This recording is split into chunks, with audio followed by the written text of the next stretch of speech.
Ley de identidad de género, hace 2 años. La ley de identidad de género, bueno, fue un momento muy bonito también para el movimiento, para el movimiento de gays y lesbianas, bisexuales y transgénero, porque era el primer paso legislativo para incluir a las personas transexuales y transgénero. Se permitía, para entender qué significaba esa ley, si yo soy una persona transexual, que nací, por ejemplo, con cuerpo de mujer, me he sentido chico desde pequeño y he intentado entonces que mi imagen física, que mis actitudes se asemejen a lo que me siento, para que la sociedad deje de llamarme cosas que yo no me siento, para que me sigan llamando Manolo y dejen de llamarme María como me pusieron de pequeña al nacer con cuerpo de chica. Bueno, pues ante esa situación, esta ley permitía que si una persona ya está en el proceso de hormonación, en ese proceso del cambio físico, que pueda cambiar su DNI. Porque es que era bastante doloroso, violento y discriminatorio, al fin y al cabo, cuando una persona tenía que hacer multitud de gestiones en la vida cotidiana que les pedían el DNI, y en el DNI había una foto que no se correspondía con lo que ellos querían, o en su sexo ponía lo que ellos no estaban mostrando con su imagen y su nombre no era el que ellos querían.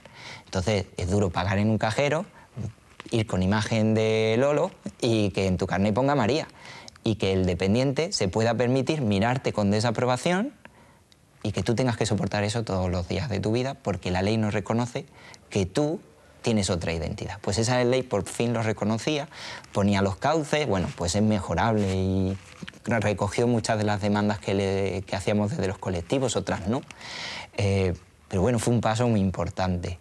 En Andalucía, de todas maneras, ya veníamos desde hacía ya 7 años haciendo operaciones de cambio de sexo dentro de la seguridad social, operaciones de reasignación sexual. Entonces aquí ya estábamos pues muy avanzados en el proceso de respeto y de aceptación de esa realidad. Pero esto permitía pues adelantar que las personas se sintiesen a gusto en la convivencia cotidiana.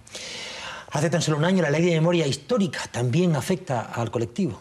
Sí, y de hecho, bueno, en la provincia estamos ya gestionando desde la asociación un caso de un hombre homosexual que estuvo en la cárcel varias veces durante el franquismo por ser homosexual, porque lo denunció una vez un vecino, porque otra vez lo pilló la policía con una pareja del mismo sexo.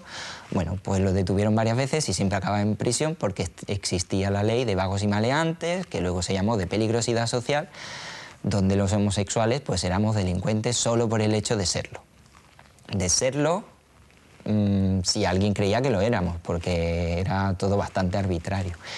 Esta ley permite, con algunas regulaciones que ha habido posteriormente, que haya indemnizaciones a estas personas que han sufrido persecución por su orientación sexual. Y en Jaén estamos gestionando una indemnización para un hombre homosexual que lo pasó bastante mal, que luego se casó con una mujer y que tuvo hijos y bueno, que tuvo su vida y ahora vive con el hombre con el que quiere vivir y su familia le respeta, pero esta ley supuso que él sintiese que el Estado le devuelve la dignidad que le quitó tantas veces metiéndole en la cárcel.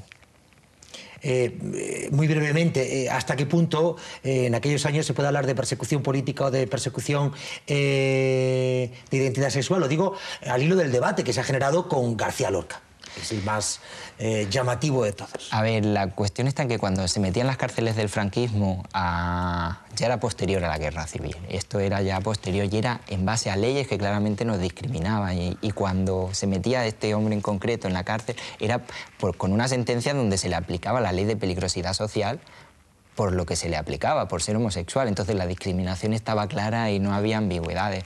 Con el caso de Lorca pues podrá haber ambigüedades porque, bueno, pues supongo que no podremos tener nunca claro qué es lo que pesó más para que lo fusilaran.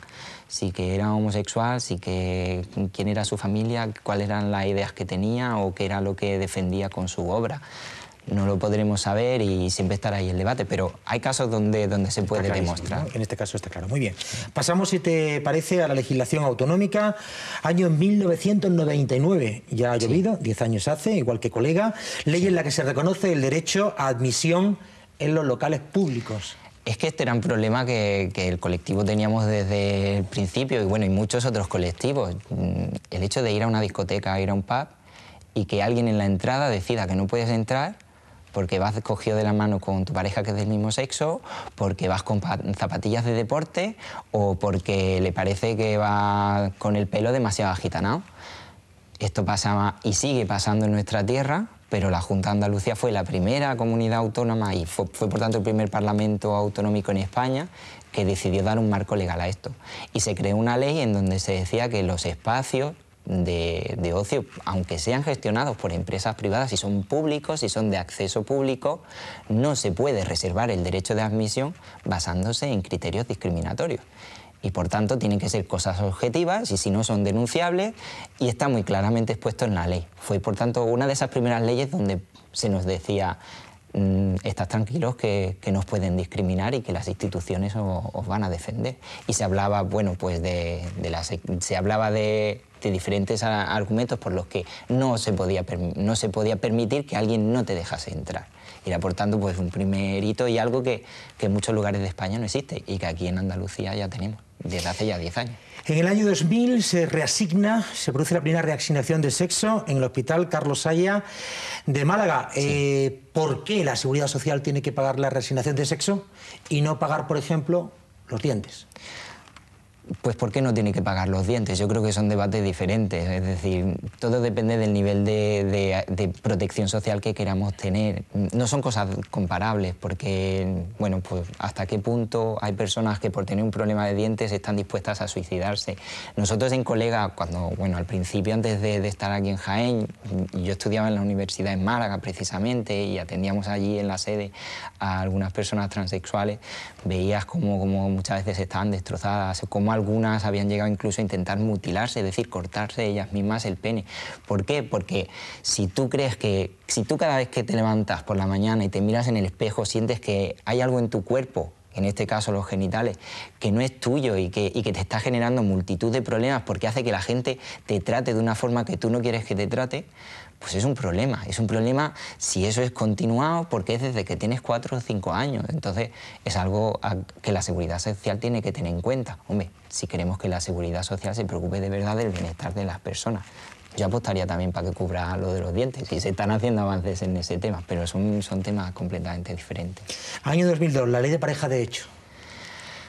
Fue también Andalucía una comunidad pionera en ese sentido. Por fin, bueno, pues el Parlamento se pronunciaba y por fin en una ley que hablaba de grupos familiares, de personas que deciden tener una vida en común, que deciden tener un proyecto en común, pues por fin reconocía también a las parejas homosexuales. Era pues algo muy importante y ahí desde la Federación Colegas tuvimos un papel importante, pues asesorando a la comisión que generó aquella ley y bueno, pues fue algo importante, pero claro, cuando ya llegó el tema del matrimonio pues como que se nos olvidó un poco.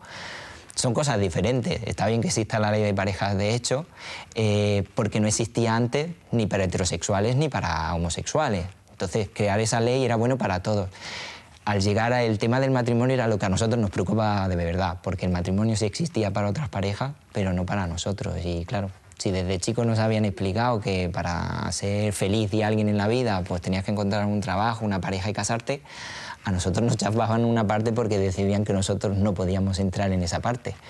Y pues por eso para nosotros era más importante el matrimonio, pero bueno, todo ha llegado también dependía de quién mandaba en las instituciones, el compromiso que tuvieran, y no tanto de partidos, sino personal, porque al final estas cuestiones que tienen que ver con la discriminación son cuestiones personales, y si un político está en un partido no tienen por qué entender cosas que el partido defiende y compartirlas. En este caso nos ha pasado multitud de veces. En este tema de las leyes de parejas de hecho, en aquel año había todavía mucha gente, tanto en el gobierno como en el resto de partidos, que no entendían este tema en Andalucía.